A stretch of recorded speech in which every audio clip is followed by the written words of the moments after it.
Hello friends, welcome back to my channel. আশা করি তোমরা নিশ্চয়ই খুব ভালো আছো। আজ আমি তোমাদের সাথে শেয়ার করব বাড়িতে খুব সহজ ঘরোয়া পদ্ধতিতে জগদ্ধাত্রী পূজাবিধি। তো চলো ভিডিওটি স্টার্ট করি। আশা করি তোমাদের নিশ্চয়ই খুব ভালো লাগবে। তো স্নান করে শুদ্ধ বস্ত্রে চলে এসেছি ঠাকুরঘরে। ঠাকুরঘর খুব ভালো করে পরিষ্কার করে মুছে গঙ্গাজল ছিটিয়ে নিয়েছি, আর পুজোর সমস্ত জিনিসও গঙ্গাজল ছিটিয়ে নিয়েছি। হাতে 3বার গঙ্গাজল নিয়ে নম বিষ্ণু নম বিষ্ণু নম বিষ্ণু বলে আচমন করে নিলাম। কাঠের একটি জলচৌকি পেতে নিয়েছি আলপনা দিয়ে, তাতে লাল একটি আসন পেতে নিয়েছি, আর তাতেও গঙ্গাজল ছিটিয়ে নিলাম। কাঠের জলচৌকিতে আসন পেতে এখন আতপ চাল আর কিছু ফুলের পাপড়ি দিয়ে আমি আমার মা জগদ্ধাত্রীর ফটো আসনে স্থাপন করছি।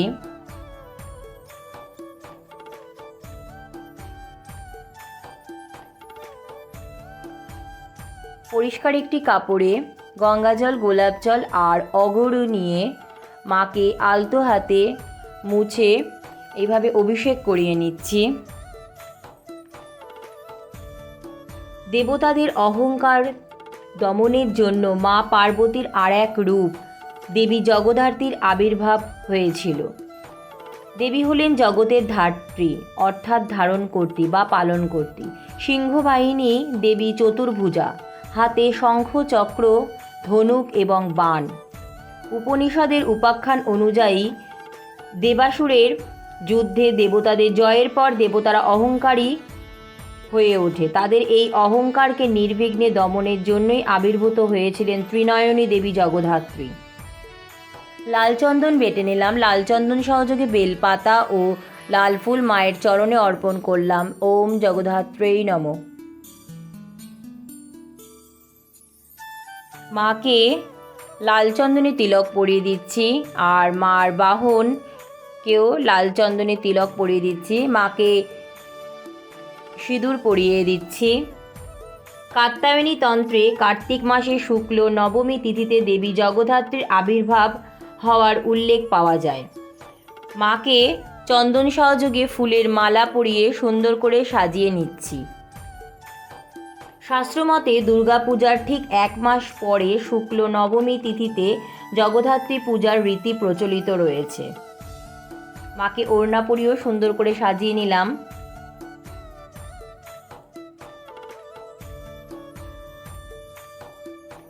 একটু আতপ চাল আসনে দিচ্ছি, আর দিচ্ছি কিছু ফুলের পাপড়ি। একটি সুপারিকে গণেশ ঠাকুর রূপে স্মরণ করে প্রতিষ্ঠা করে নিলাম।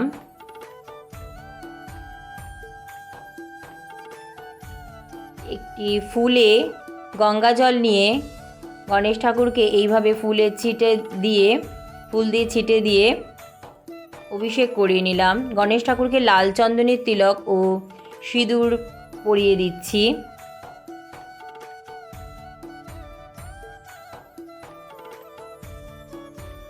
গণেশ ঠাকুরের প্রিয় দূর্বা লাল চন্দন সহযোগে গণেশ ঠাকুরকে নিবেদন করলাম।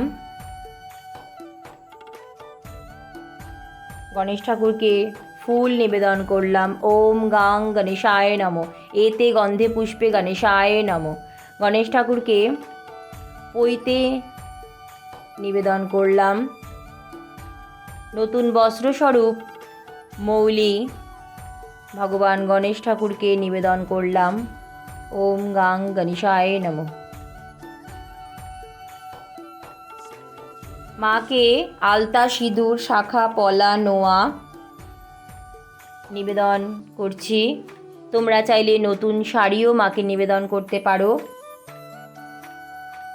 আর আলতা, সিঁদুর, শাখা, পলাতেও একটু চন্দন সহযোগে ফুল দিয়ে দিচ্ছি।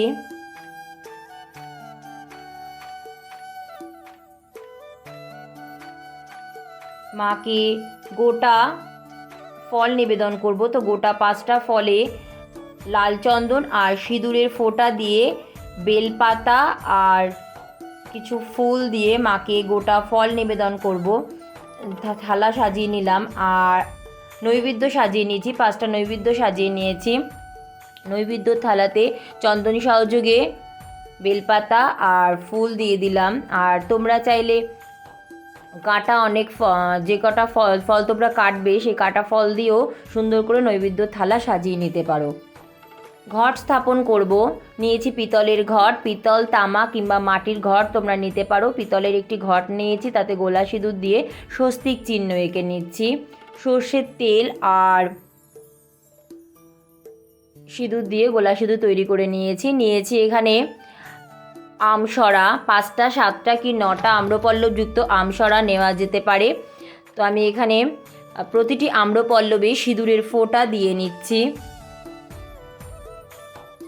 ঘট পরিষ্কার শুদ্ধ জল দিয়ে পূর্ণ করে নিচ্ছি।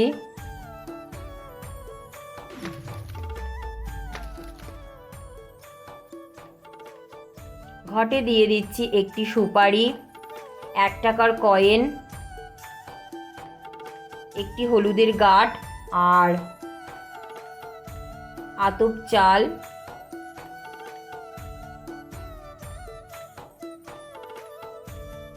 আর আমসরা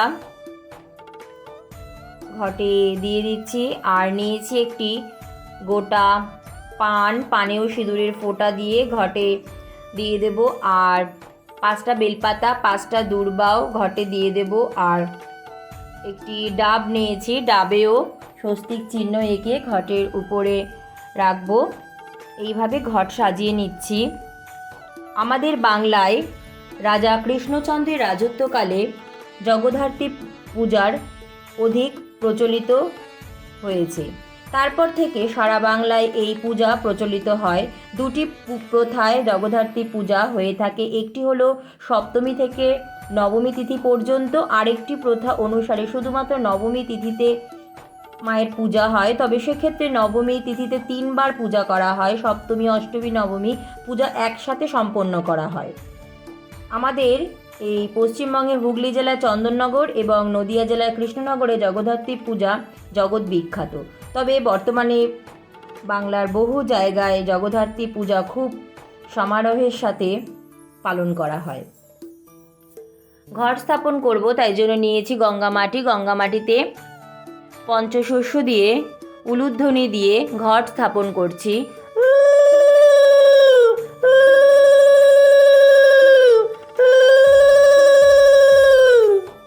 ঘটের উপরে দিয়ে দিচ্ছি একটি পৈতে, একটি চেলি, নতুন গামছাও তোমরা দিতে পারো। আর নতুন বস্ত্রস্বরূপ মৌলি দিচ্ছি, চাঁদমালা,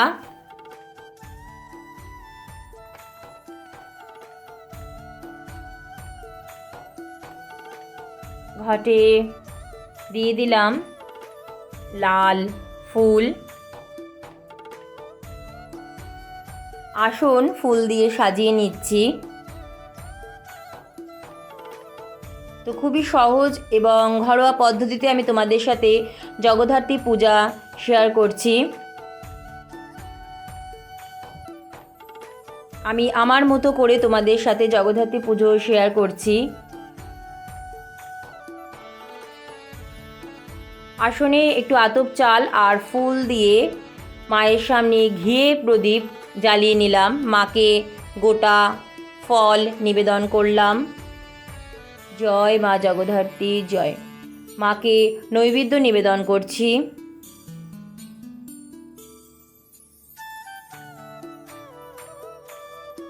ওম জগদ্ধাত্রী নমঃ। গণেশ ঠাকুরকে মালা পরিয়ে দিলাম, ফুলের মালা। ঘটেও ফুলের একটি মালা দিয়ে দিলাম।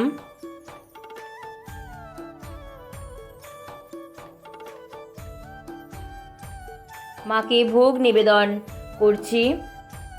তো আমি খুবই সামান্য মায়ের জন্য আয়োজন করেছি।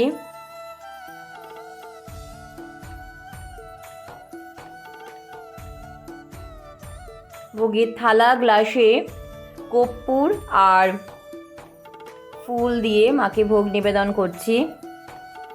মাকে জল নিবেদন করলাম। আমার পুজো পদ্ধতিতে যদি কোনো রকম ভুল ত্রুটি থাকে অবশ্যই ক্ষমা সুন্দর দৃষ্টিতে দেখবে। আর যে সমস্ত ফ্রেন্ডস আজকে আমার চ্যানেলটা প্রথমবার দেখছো, প্লিজ চ্যানেলটি সাবস্ক্রাইব করে আমার পাশে থাকবে। আর যে সমস্ত ফ্রেন্ডস অলরেডি আমার চ্যানেল সাবস্ক্রাইব করে আমার পাশে আছো, তাদের অসংখ্য অসংখ্য ধন্যবাদ। হাতে ফুল, বেলপাতা, দূর্বা নিয়ে পুষ্পাঞ্জলি দিয়ে নিচ্ছি।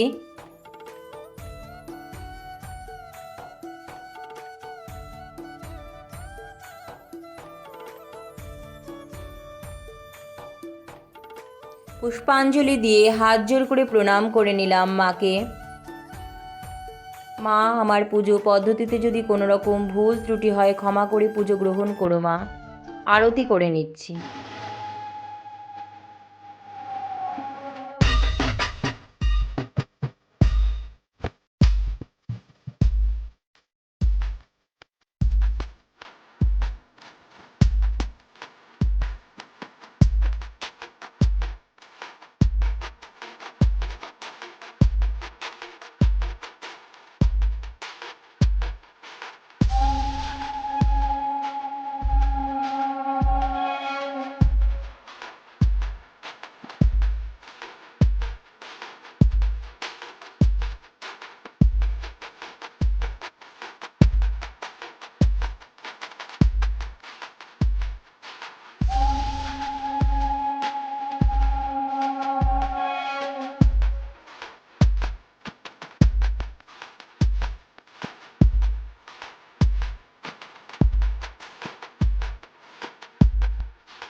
তো কেমন লাগলো আজকে আমার জগদ্ধাত্রী পূজা পদ্ধতি অবশ্যই কমেন্ট করে জানাবে। ভালো লাগলে প্লিজ একটি লাইক এবং ভিডিওটি শেয়ার করে দেওয়ার জন্য অনুরোধ রইল।